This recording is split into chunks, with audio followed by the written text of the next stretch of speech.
Dalam video ini, admin akan kongsikan sinopsis mega drama Takdir Itu Milik Aku episode akhir bahagian 1 berdasarkan novel karya Siti Rosmizah yang admin tulis semula untuk memudahkan pemahaman dan menghargai karya penulis.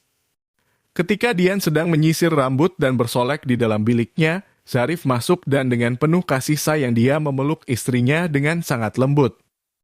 Dian kini amat bersyukur karena suaminya telah berubah menjadi lebih baik dan sangat menyayanginya serta sentiasa memberikan yang terbaik.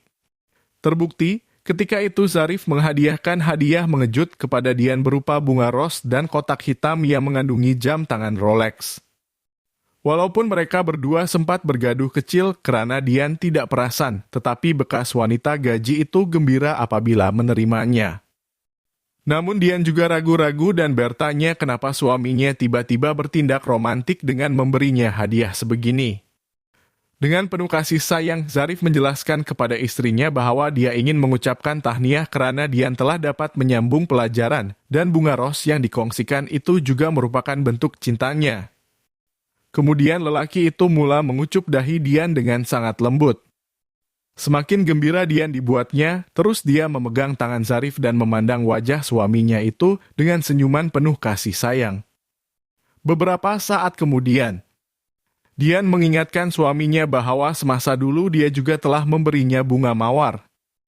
Tetapi bunga itu bukanlah satu bentuk cinta kepadanya tetapi sebaliknya, yaitu perasaan benci yang amat sangat terhadapnya.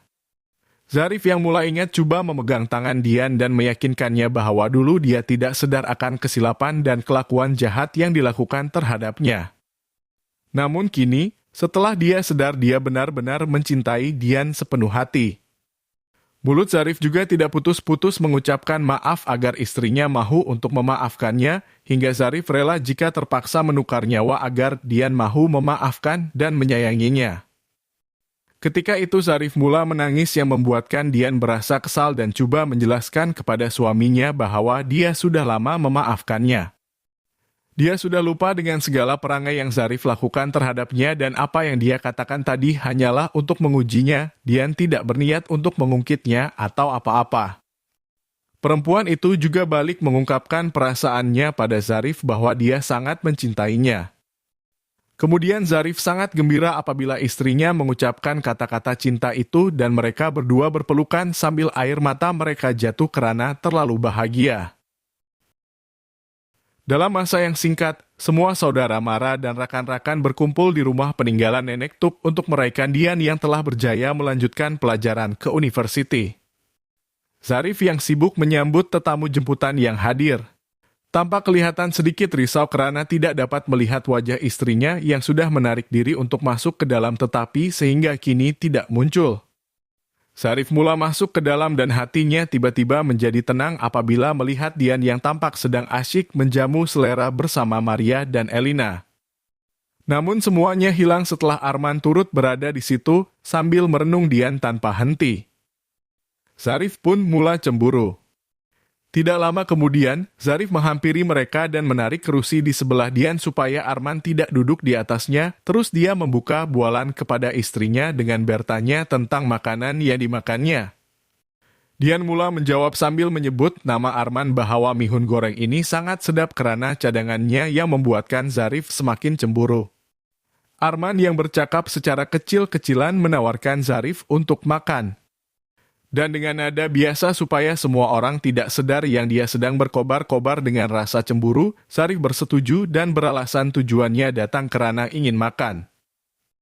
Kemudian Elina dan Maria memuji makanan atas cadangan Arman yang rasanya sangat sedap. Mendengar itu, Zarif memberitahu bahwa Arman sangat hebat sehingga boleh membuat semua orang memujinya, apatah lagi Dian yang tidak menyukai mihun itu mula menikmatinya. Arman dan Dian mula merasakan bahwa Zarif cemburu karena nada bicara lelaki itu sangat menjengkelkan. Dian menjadi terkejut dan jengkel kenapa suaminya boleh cemburu hanya karena makanan.